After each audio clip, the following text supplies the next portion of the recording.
After the United States won its independence, it was under a constitution called the Articles of Confederation. The Articles of Confederation are the first constitution of the United States. And it was created in an emergency because the United States needed France on its side during the American Revolution, and France was not about to join sides with a country that didn't have a government. So, in a time of war, out of absolute necessity, they created the Articles of Confederation. And the Articles of Confederation made a government that was insanely weak. Think of it as a reactionary document. So the colonists had come from England, which has a monarchy, which is very oppressive. So obviously they were worried about a government that was too strong. So with the Articles of Confederation, they kept the government insanely weak. It essentially is a government, federal government that had no power. So it's 13 separate states brought together in the Articles of Confederation, but all the states kept all the power for themselves. It's called a confederation government or a confederate government. It's the same government that the South will use during the Civil War. And in modern times, that is what the European Union essentially is. 27 countries that are loosely bound together by one thing, a currency, the euro, but that there's no federal government to speak of. That's what the Articles of Confederation are. Articles of Confederation, they did not have a president because that was too close to a king. There is no Supreme Court. So there's only a national legislature or a national Congress, but it has almost no power. It cannot tax. You cannot have a government if the government does not have the power to tax. And it also couldn't regulate interstate and foreign commerce. And most importantly, if there was going to be any changes, it required amendments to the article. So it required the articles themselves to be amended by unanimous consent.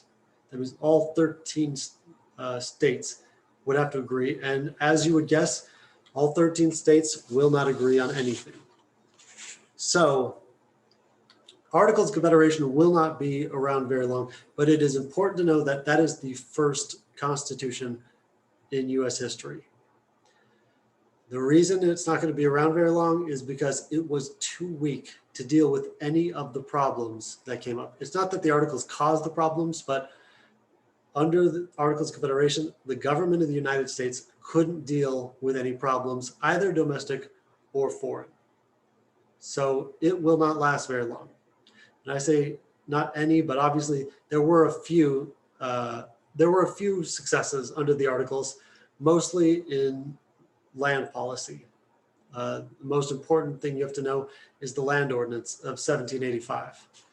But besides those few successes, the Articles of Confederation were just a series of failures in all areas, foreign and domestic. So in terms of foreign policy, England kept military bases on US territory, even though they said they would get them out. Now, you cannot call yourself a strong, independent, sovereign nation if another country is going to keep military bases on your land without your approval. So England didn't treat the United States like it was independent, and neither did Spain. Spain controlled the mouth of the Mississippi River, and just to show, because there was some disputed territory between the US and Spain, just to show the United States how much power it had, it closed off the mouth of the Mississippi River. The United States cannot function without the mouth of the Mississippi River, and that's true to this day. It is absolutely essential for trade. It was even more true back then. But as fundamentally, why England and Spain did this is because they could.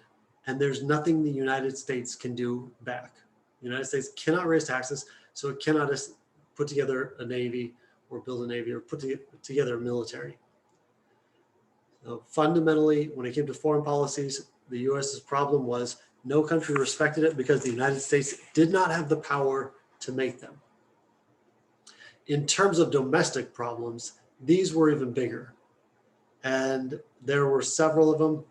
I will just mention a couple of them. One of the scariest things that ever happened in US history. We almost had a military coup in the United States of America. It's called the Newburgh Conspiracy. After the revolution ended, there were a lot of, the Continental Congress, the government, had promised that they would give money and land and all sorts of stuff to the officers in the military. You don't have to know all the details of this. I'm just going to tell you the details so you, it's important to understand Washington. So the Continental Congress promised a bunch of stuff to the leaders of the Continental Army. And after the fighting stopped, the government did not pay them any of the land, the bounties, give them any of the land, and it couldn't. Under the Articles, the government was so weak, it couldn't tax, it couldn't raise money. So all the money it had promised to the officers, it could not pay them. And the officers were understandably pissed. So the Continental Army was encamped at Newburgh, New York. The Continental Congress said, all right, we're done fighting, you guys need to go home. And the Continental Army said no. Led by a guy named Henry Knox, General Henry Knox, that's who Fort Knox is named after. Henry Knox was the leader of the conspiracy. And they petitioned Congress. They said, you owe us money that you promised us. And Congress kept saying, we can't do anything. Congress tried to do something. Congress tried to get them their money. But every time Congress tried to do it, it only takes one state to destroy any amendment to the Articles themselves. So none of the ideas could be passed. So the officers agreed that the only way they could be paid was by using military force. If they disbanded, then they would not get anything because Congress wouldn't have any motivation.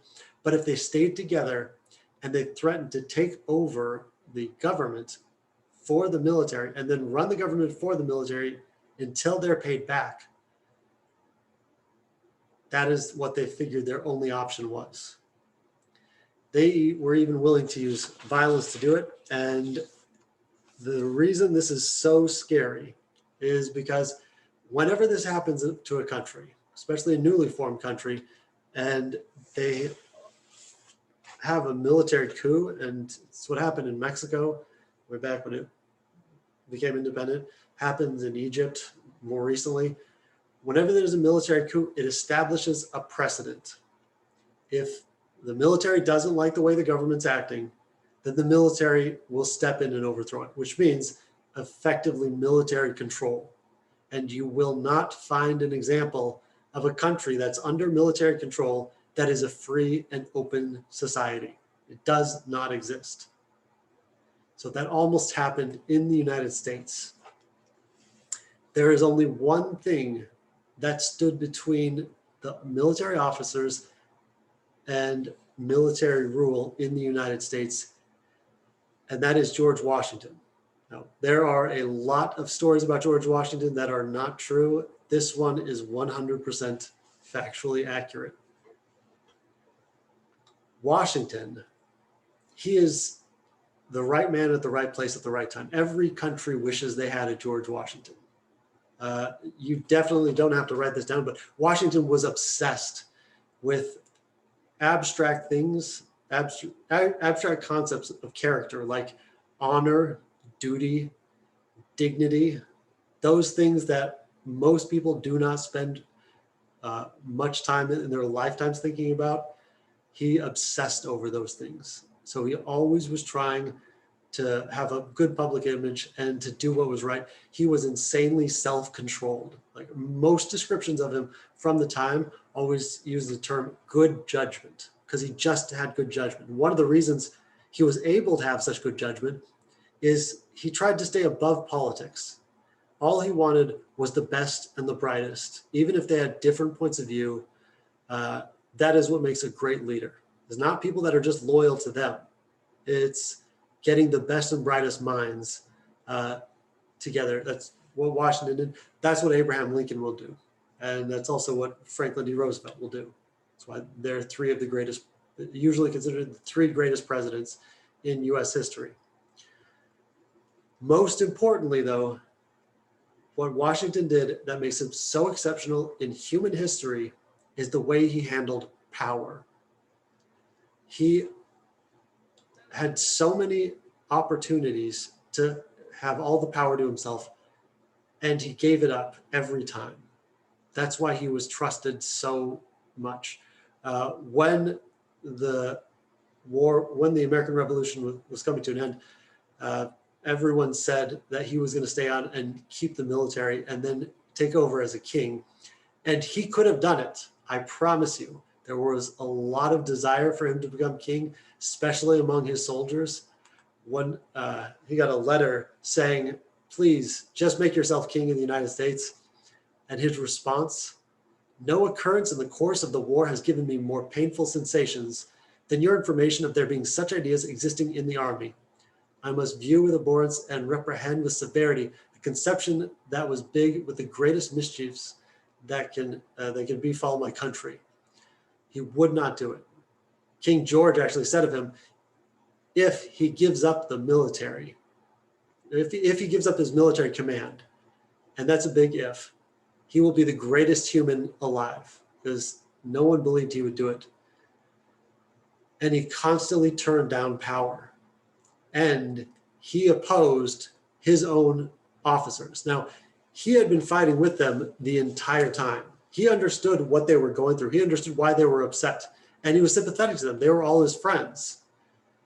But he would not support a military coup. And there were so many attempts to get him to join it by Henry Knox, also by his right-hand man and second in command, Alexander Hamilton.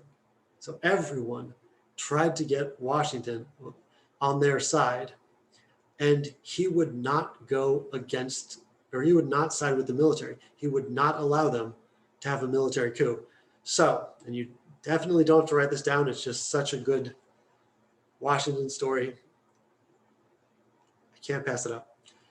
Washington, or the conspirators, they were going to have a meeting where they were going to vote to oust Washington as commander-in-chief, because with Washington as head of the military, they could not do it. So they sent out a letter saying, we're going to meet and we're going to have a meeting. And it actually said, suspect the man who would advise to more moderation and further forbearance. What they're saying is, don't invite Washington to this. So all the conspirators got together, and lo and behold, who shows up? George Washington. He had not been invited by anyone. They didn't want him there, but when he got there, they weren't going to kick him out. So he asked if he could read something for them. And of course they let him. He got up there and he would later write, I did not see one friendly face in the crowd of men that he had been fighting with for years. He pulled out a letter and he read it. And this is one of his greatest pieces of writing. George Washington was not brilliant like the other founding fathers. A lot of his speeches, they were written by other people, especially mostly Alexander Hamilton, also James Madison. This one he wrote by himself, and it was brilliant. How inconsistent with the rules of propriety, how unmilitary, and how subversive of all order and discipline. Let the good sense of the army decide. If my conduct heretofore has not evinced to you that I have been a faithful friend of the army, my declaration of it at this time would be equally unavailing and improper. Washington had been sacrificing with his men. None of them had sacrificed more than he had. They had been there with him the whole time. And he gave this brilliant speech, the Newburgh Address.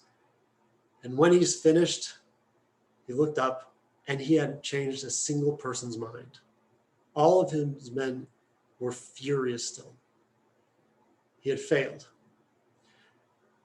One last ditch effort, he remembered. He had a letter in his pocket.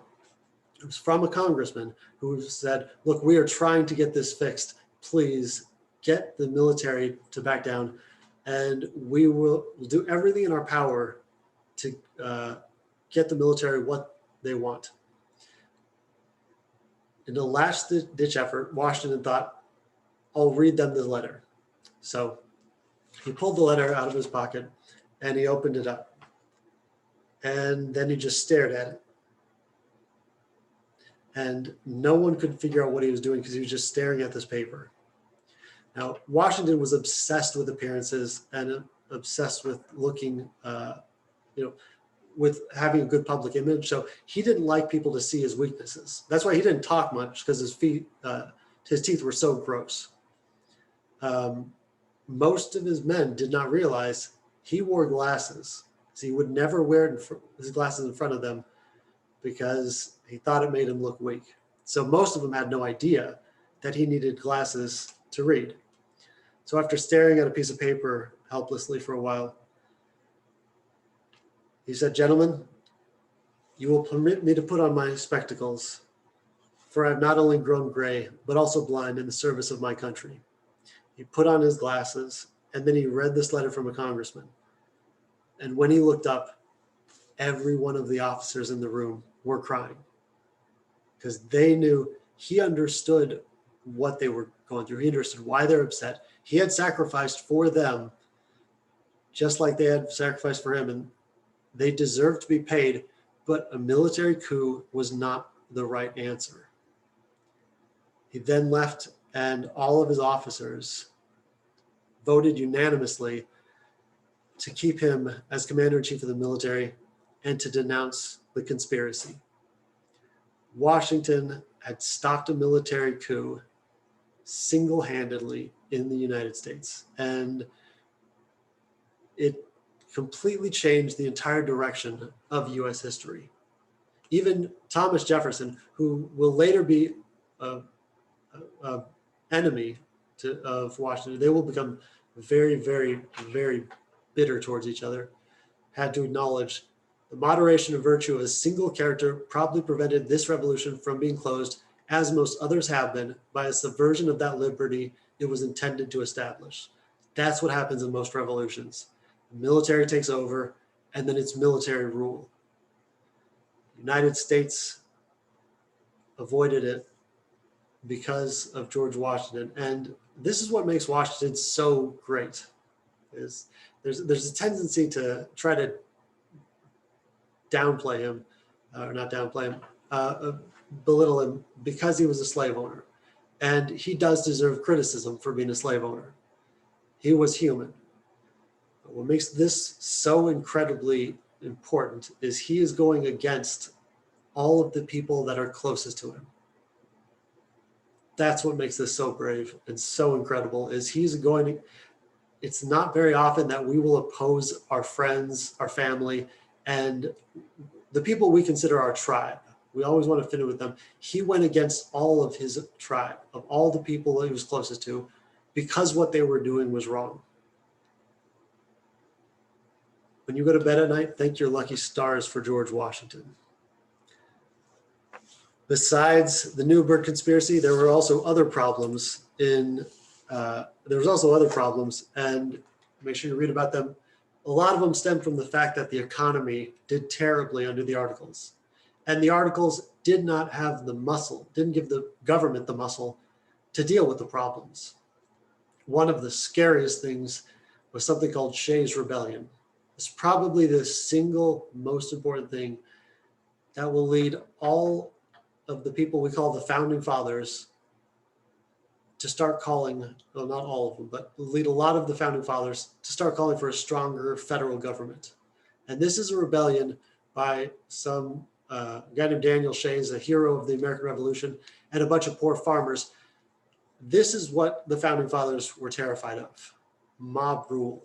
A bunch of really poor farmers that are hurt economically rising up and overthrowing the government.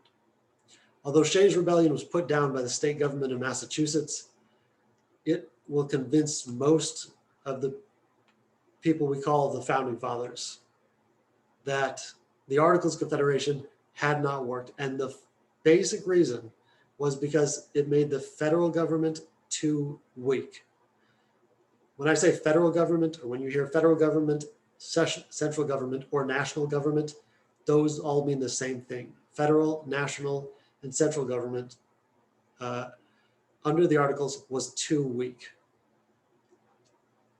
What this meant was, if there's no power in the federal government, that means you have a ton of freedom, because the government is not telling anyone what they can and can't do, but that is a problem.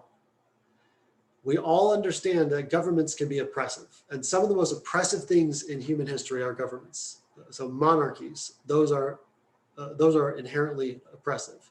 Communist governments, socialist governments, those are always going to be oppressive to the population because the government is too strong.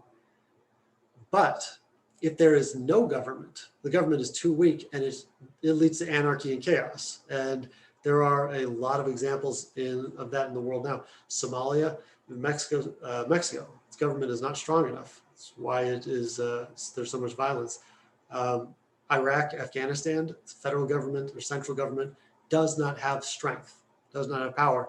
That means all the power is with the people. And everyone knows the government can be oppressive, but you know what else can be oppressive? Literally anything else.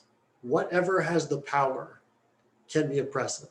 So federal government doesn't have power, then the power is all in the hands of the states. States can be oppressive. If it's too democratic, the people can be oppressive. Labor unions can be oppressive. Big business can be oppressive.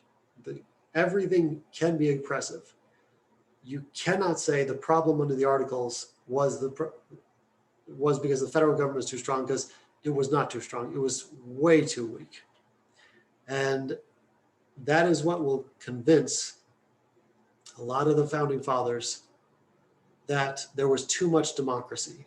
When there's too much democracy, there's threats to private property. And if you cannot have faith that you can control your private property and it can't be taken from you, then you cannot have a society. Give all the power to the many, they will oppress the few. Give all the power to the few, they will oppress the many.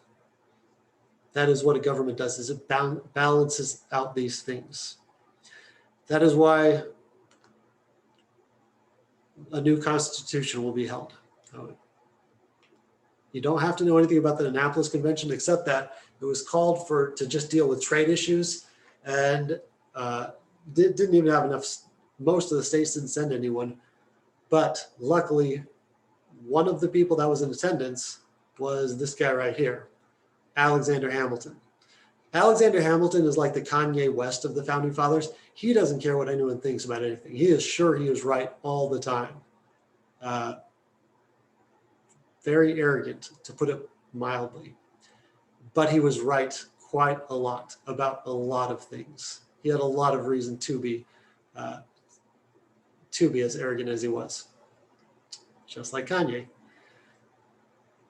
Hamilton called for Annapolis Convention failed. Hamilton called for a convention the next year to rewrite the Articles of Confederation. Now, what power and authority did he have to do this? Absolutely none. But when he did this, it was right after Shays' Rebellion. So that's why he got support for it. And that's why in 1787, the Constitutional Convention will be held. The Constitutional Convention, it is very famous, and I'm not going to go into details about it. You'll have to learn more about it in your political science classes. Everything was done behind closed doors. All the states sent representatives except Rhode Island. Rhode Island's so small, it knew if the federal government had more power, it would make it weaker. So there was a lot of hesitancy. Probably the only reason it could not or if it was able to go forward, especially in secrecy, was because the chairman was George Washington. Had George Washington not been there, no one would have been able to trust it. But because George Washington was chairman of the Constitutional Convention, everyone knew they could trust Washington. Even by 1787, people, I think that the first instances of him being called the father of the country was 1787. Everyone could trust him because they knew had he wanted to be king, he could have done that. He chose not to. So Washington, he gave the whole thing credibility. The person that is considered the father of the Constitution, which he's not actually the father because there's no one person wrote it all, James Madison. Madison is called the father because when the Constitutional Convention started, he got there and he knew he had been studying every government that had ever existed in the history of the world to figure out the best structure of government. And he will introduce the plan called the Virginia Plan that will be mostly adopted. So what he comes with is the backbone. The other reason he's called the father of the Constitution is because everything at the Constitutional Convention happened behind closed doors. So there would be grandstanding and people giving speeches just to their base back at home in their home state. And also there would be pressure from the states. The reason we know everything that happened was because Madison took meticulous notes. There were other people present that did too, but Madison's notes are what make up the backbone of what we knew, what we know about the Constitutional Convention. So Madison will say every word of the Constitution decides a question between power and liberty. We say power, again, the power to govern.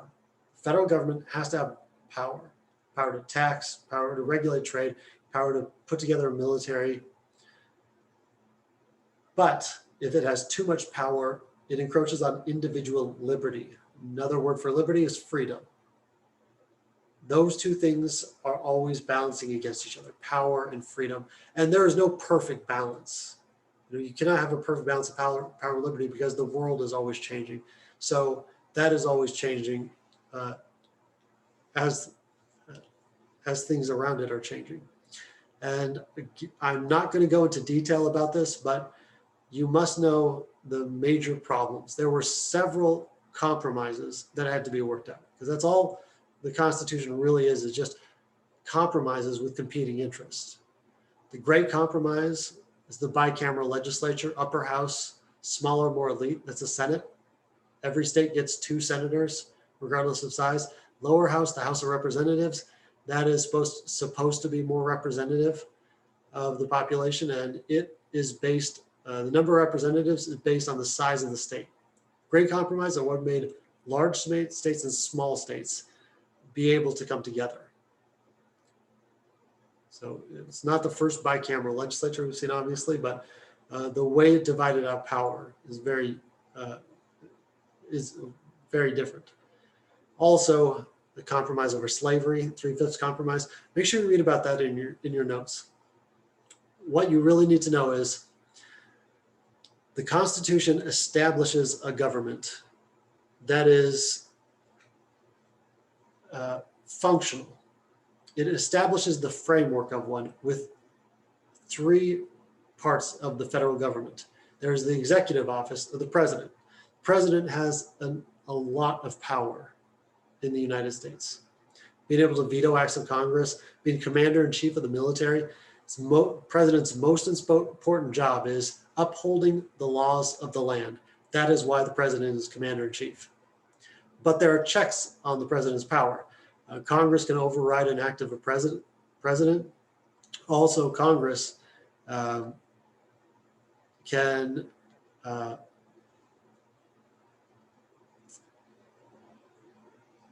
having a brain fart. A president can remove a president from office. Impeachment. There's been 4 impeachments in U.S. history, and in the last couple of years, we've lived through 2 of them. So it should be something everyone's pretty familiar with. So there are checks on the president. There's also a legislature of Congress that has much more powers than it did under the Articles. Most importantly, taxation. People don't like taxes, but there is no such thing as a government in history that doesn't have the power to tax. They can't tax. It's fundamentally important power of any government.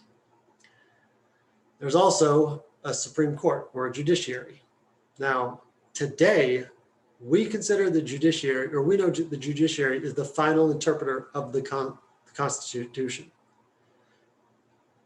Does not say that in the Constitution. The Constitution does not articulate who is going to be the interpreter of it. That was left blank. It's not that the founding fathers didn't think of this, it's just that they knew it had to be the federal government.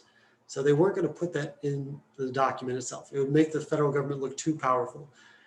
But what you really need to know about this, in terms of the structure, is it creates a separation of powers. So in the federal government, there's 3 branches of government, and every one of them has different powers that puts the other ones in check. This is the brilliance of the Constitution. The Constitution, we talk about the founding fathers like they're just a bunch of bros that were, drinking beer, chest pounding, whatever. They weren't. They hated each other. They didn't trust each other. They didn't all hate each other, but they really, really did not trust each other. And some will come to really, really hate each other. That's why they created a government like this. It's not, the Constitution wasn't a document that was made out of perfect agreement and harmony, because it wasn't. It's a document made by a bunch of people that didn't like each other, didn't trust each other, and so they created separation of powers. Fundamentally, I have heard people say the Constitution was created to limit the power of the federal government. That is not true. If in the United States we wanted a government with no power, we would have stuck with the Articles, but that was a bad government. It did not work. So fundamentally, the only way you can say that you cannot say the Constitution was anything but an attempt to strengthen the federal government, because the Articles were too weak. So first and foremost, it creates a stronger federal government. Second, it puts explicit restrictions on the states. The states, they still have a lot of power, but there are certain things they can't do, like print their own money, make treaties with foreign nations. But it still leaves a lot of power to the states. Every single state has their own taxes. They all have, in the United States, every state gets to have their own voting laws, which has led to tons of problems. But there was no government like it in the world. So there's sovereign union, which means an independent union that makes all of its own rules, of sovereign states with 50 states, and each one of those states has a lot of power. So not only is there a balance between the 3 branches of federal government, but there's also balance between the federal government and state governments, because state governments can sue the federal government. And you live in Texas, so you know this very well. State governments sue the federal government all the time. So how do we interpret the Constitution? Is the Constitution worthy of its praise? Well,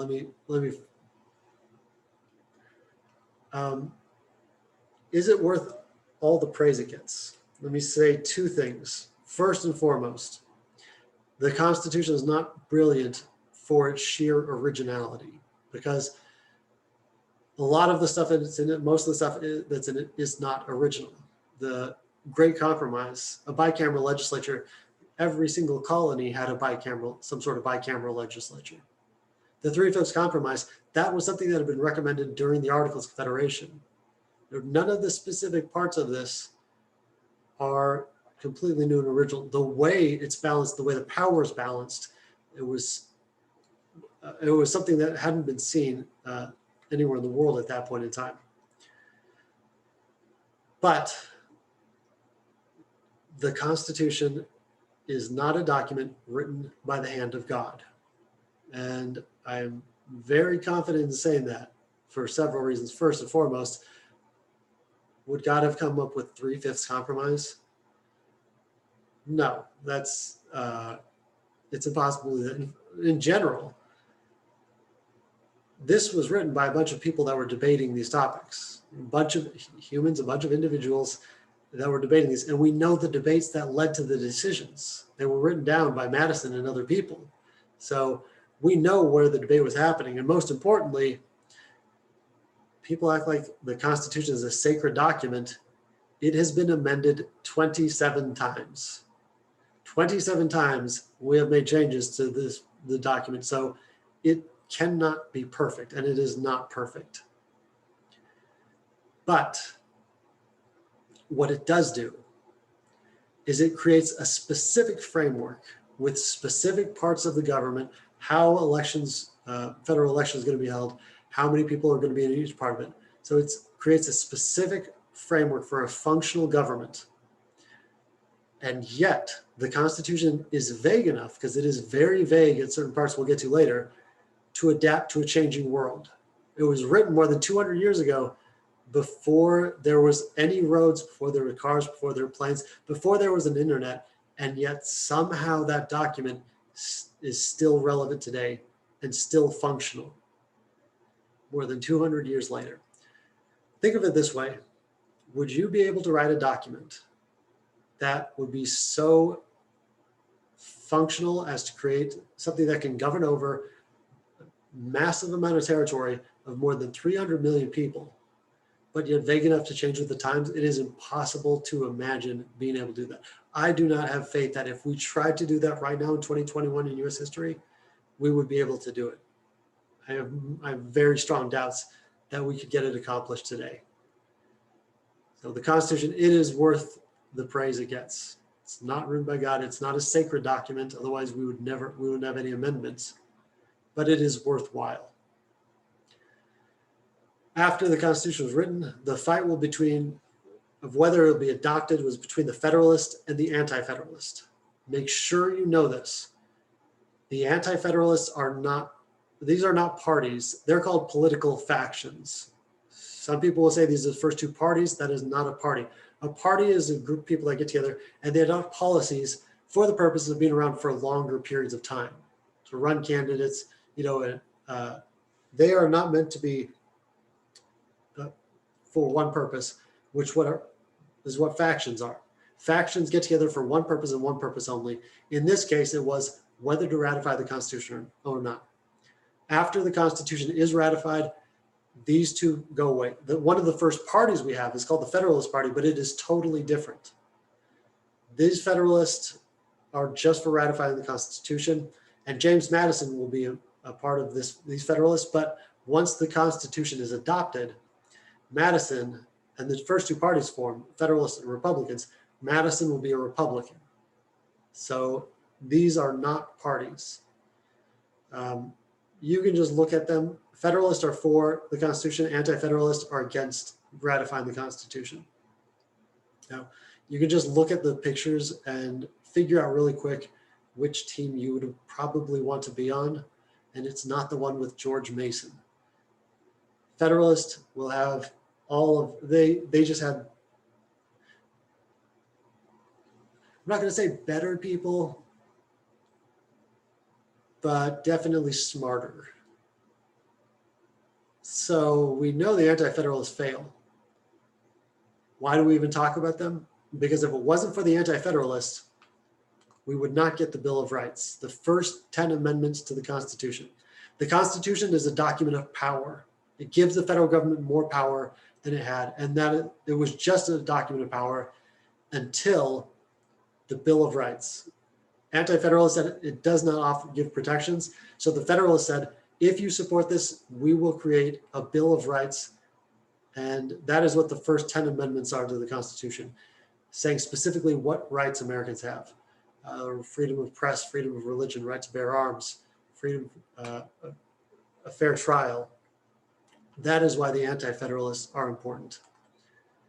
And so we will get a Constitution written, and it will be adopted by all the states, most of the states, all of them in time. And that will be what the United States,